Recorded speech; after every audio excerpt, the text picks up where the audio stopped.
Welcome back to another episode of Talon Talk. Whatever your listening preference, you can find our feature interviews on YouTube, Spotify, iTunes, TuneIn, Stitcher, and of course on UNFOspreys.com. Don't miss our chats with student athletes, coaches, alumni, and Ospreys in the pros. Now, let's get to today's episode. Welcome back. It's edition number 49 of Talon Talk. It's pretty crazy that we've had 49 episodes, but we haven't had Jazz Bond on yet. We've had Tiffany Tolbert, Coach Gibbs, so thanks for being on. Thank you for having me. I know this isn't your favorite, your cup of tea. It's very soft-spoken, doesn't like the limelight, but we had to do it to you when you get three-time player of the week. So that's just how it goes. So are you having fun out there right now? Is it fun to play? Like, have you had this much fun playing basketball in college? I would say like I've always had fun playing basketball because I love the game. But yeah, this season has been like pretty interesting and it's been a lot of fun, like as you've said, because I haven't actually seen myself play to the potential that I'm playing to like right now. So it's been Mm-hmm. pretty good. I mean, obviously it's been super hard on everybody, whether or not it's an athlete or staff or coaches.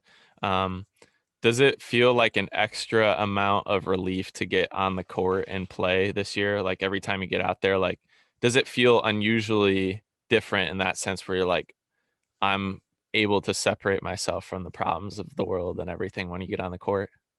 Yeah, it actually is like, and like for me, when I like go into like practice or games or even before games, I'm just like, I say to myself, like, thank you, God, for like allowing me to have this opportunity to be on the court again because like Coach Gibbs has said a lot that like there's a ton of teams out here that aren't able to play and we all wish we can be able to step on the court, but with the circumstances we're in right now, some some of that may not happen for other people. Mm-hmm. So yeah, I just think about how every day like not to take practice or even like games for granted because I don't know when it can be taken away from me because each week it may be different. Like a couple of weeks ago, we of course had a Mm-hmm. positive test and it was just like that. Everything was gone. So you never know. Like day by day, you just have to have the mentality of like don't take anything for granted. Yeah, go into that a little bit, what it's like as a player, because there's like an extra level of accountability you guys have this year because obviously some of it's out of the control of, you as individuals if you have a positive case, but like what is that level of accountability for you guys to make sure you're staying safe? Yeah. So we all know how important it is like to play for us. So we just have the basic like rules of stay in your own bubble, um, don't go out and like not have your mask on. Just the simple protocols when it comes to like COVID and stuff like that. And we take it very seriously because we know how important the season is for us. Yeah, so you're able to get on the court the last 3 weekends and really produce. So three-time player of the week. Growing up, was it your vision that you would have something like that happen? Because that's a very rare thing for a college athlete to do. Honestly, like no, I never would have thought like this, something like this would happen to me. And I honestly, not until like this past one that I didn't know like someone haven't like hasn't accomplished this in like 8 seasons, which is like crazy to me. It's Hmm. like really surreal. So yeah, it's just wow, it makes me speechless. Like Yeah, I don't know. yeah, yeah. What has been the reason for you? What feels different right now?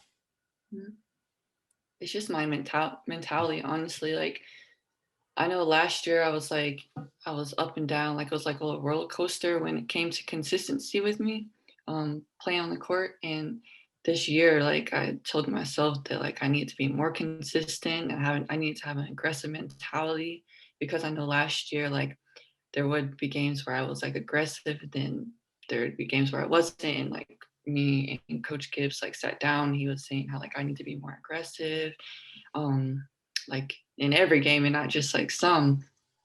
And so I really wanted to pinpoint that for this season. Hmm. And the other thing, obviously you're not doing it just offensively, defensively, which is, I don't think people realize how difficult it is to be a consistent shot blocker. Because you've had games where you've had 7, 8 blocks, Mhm. but to do it and average 2.5 blocks a game, like How have you been able to be consistent defensively too?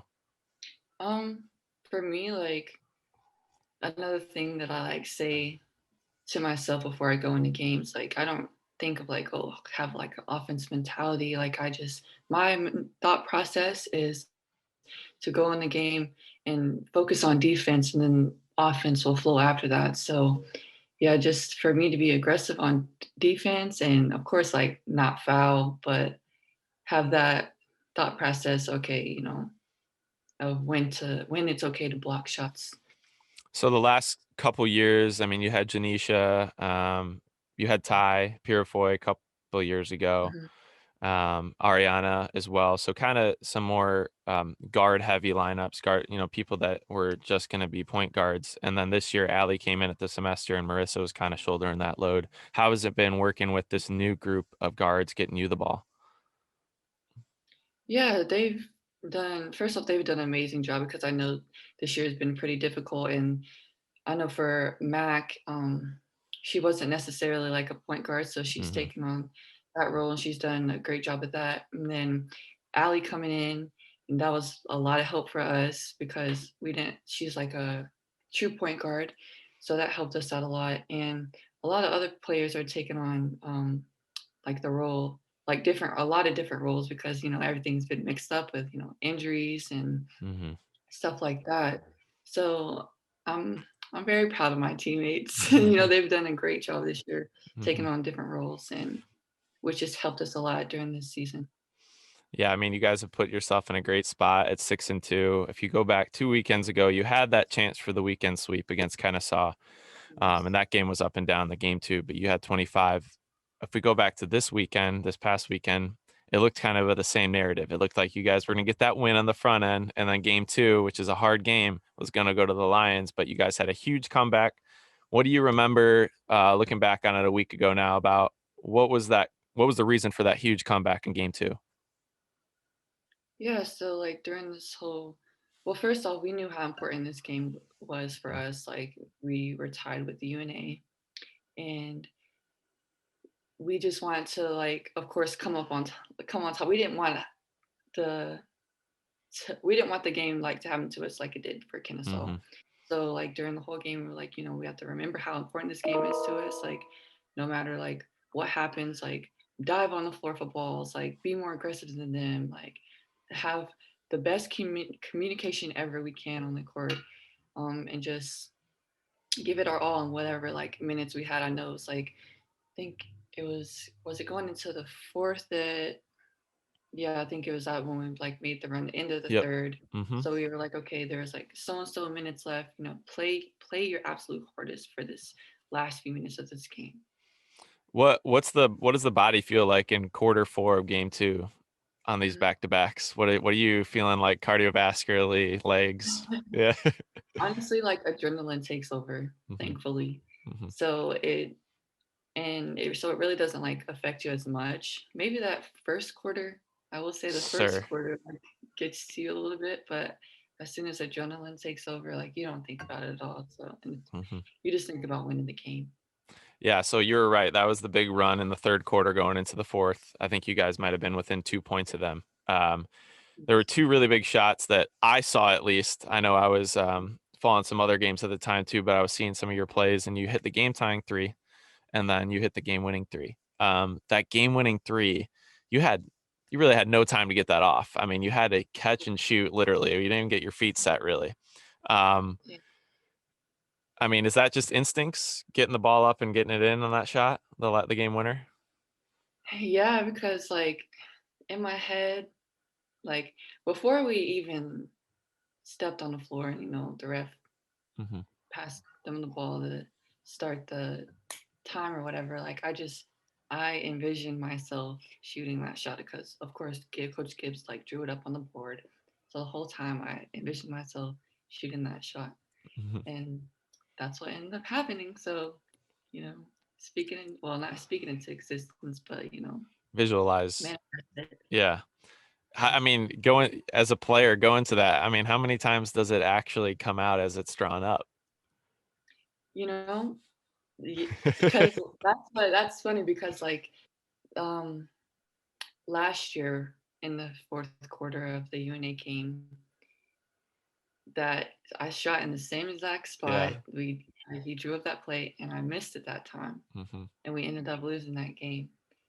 So, it never know what might happen, but like Coach Gibbs has said before, even though like it may go wrong, it's like the right decision that was made in the game. Mm-hmm. Yeah, it's comforting to know at least, this is the Yeah. best way to go about it. If it doesn't work, that's out of our control at that point. So, Yeah. you hit the game winner there, and you celebrate with your team. Mhm. Um, did you know you had 35 at the time? Uh, no, I didn't. It kind of felt weird because I was like, it didn't even feel like I had like Mhm. 35 points, honestly, because I was breaking a lot of layups. You got the But ball a lot that game, but you took yeah, advantage of it. So you had 35, and that it's been about almost 2 decades since a player at UNF has that's scored that. crazy. So, which Yeah, is wild. And Sky Barber is a huge name, Hall of Famer here. So you're in that category, and putting yourself as one of the best players in UNF history. Um, you obviously want to celebrate and be with your team. How does yeah. that go down post game if you have a sister playing on the other side, and then do you talk to your family separate of Jada, and then they have their own conversation with Jada as well about the game? Like, how does that work? Yeah. Well, after the first game, because my parents and like some of my family was at the game. So after the first game, we were all outside, talking, having a great time. But the second game, like when I went outside to see my parents, my sister wasn't there, and I'm like, okay, like where is she at? But my parents are saying that she was in their car and that she was upset, so we needed to go make up. So yeah, I just talked to her and then everything was fine. We were good after that. So nothing too crazy. Big sister has to come to the rescue a little bit and be the big sister in Yeah. that moment. Yeah, I mean, she'll have her time for sure, and just emerging as one of the better players in the conference too. Very cool to Yeah. have. I'm sure for your parents to have two of their daughters doing big things in Division One at the same time, definitely special. Um, Post game, how has it been for you growing up? Like, have you guys played on the same teams at certain points, or I don't know how it's worked with the age difference? Like, maybe not, but have you played on the same teams before? Yes. We've like with travel basketball, we played not necessarily on the same team, but like there's been some times where like she's played up some divisions in Hmm. case we needed some people. And then in high school, we actually played together when it was her. No, she was a freshman. Yeah, I was a senior. Yeah, Hmm. I believe. But yeah, we actually like played together in high school, and that was pretty fun. But I didn't get like as much action, of course, Hmm. with her, because she was a freshman at the Hmm. time. So Hmm. Obviously, it was skilled to play up. Every high school is different in terms of like, oh yeah, freshmen are on varsity. Some high schools it's strictly junior, senior. Just kind of depends on the size of the high school. Um, every family is a little bit different, but some it's post game. The son or daughter is talking to the dad only about the game. Son or daughter's talking to the mom about the game. How do you break it down as a family? Like, do you go over things? As a family, do you go over plays? Like, how does that it's work? usually just it's my father that Yeah. just sits there and like talks our heads off. Like it honestly like doesn't even like for this past game, he was just like, okay, you did this, like, and then you did this, like wrong or something like, well, not even like wrong, right and wrong. But yeah, he doesn't care. He's just gonna say it how it is and Hmm. just let it roll from there. Hmm. So did you guys grow up watching a lot of college basketball or pro basketball, or do you guys have a team? I know being in Tennessee, the Grizzlies didn't come there until probably close to when you were born, I'm thinking. Yeah. Yeah, I'm not actually, but I've never Hmm. gone to one NBA of their game. games, honestly. The only like college game I used to go to like the UT Knoxville games, of Hmm. course. Hmm. Um, and then of course MTSU. We went to a lot of their college games. Hmm. So yeah. So Candace Parker, she probably was, I don't know, I'm maybe dating you a little bit or your age here a little bit, but were you able to watch her at all at Tennessee? I'm trying to remember when she was there. Uh, You might I have just watched it missed her. Yeah. on the television, Mm-hmm. but, like, I never went in person, which is Hmm. sad to me Yeah. because I wish I would have seen her play. Obviously a big time player in college. She's actually from my hometown, so but didn't go to my high school, so it was always a kind of a Uh, bittersweet there thing for for our high school. But you guys obviously have a special group, and you guys have always been knocking at the door um, in the conference. FGCU and Liberty are great teams, and this weekend you get to play Liberty 6-2 against 8-0. What are you guys working on this week to get prep for that? yeah, so we're just, of course, working on our defense, making sure we have everything put together, and making sure that we are good when it comes to communicating with each other because, like Liberty, they're a really good team. They do a lot of things offensively, so we just have to make sure that our defense is strong for this weekend. Hmm. Any special things that you're working on in practice right now? Any particular parts of your game that you still want to beef up? Um, Not right now, just Hmm. taking things day by Hmm. day. Hmm. Um, just trying to get better as a team, honestly. What's the pregame ritual right now, if you have one? Are you keeping it the same now that you've had 3 straight player of the weeks? I've been keeping my pregame ritual the same since like my freshman year. Okay, all right, yeah, Yeah. that's fair. So that's like something that's so important to me. Like I have to keep it the same. I have to, do my little meditation, listen to the same playlist, do all of that. So you've been listening to the same playlist since freshman year. No, not the same playlist. Okay, I Like was gonna say that's like yeah, dedication because that but would be like hard to make do. sure yeah, make sure I like play the music. Like I have a certain time when I play like my playlist and like how long I play it for. So, Gotcha. All right. Well, Jazz, hopefully we'll be seeing another couple good games this week, and I'm sure it will be the case. Liberty and you guys always play tight. So thanks for jumping on once again for another interview. I promise it will probably be a while since I ask you, since it's been a couple times this year. So okay, thank you. thanks for listening to Talon Talk. Find the complete archive along with feature articles on UNFOspreys.com by going to fans and Talon Talk podcast series under the multimedia tab.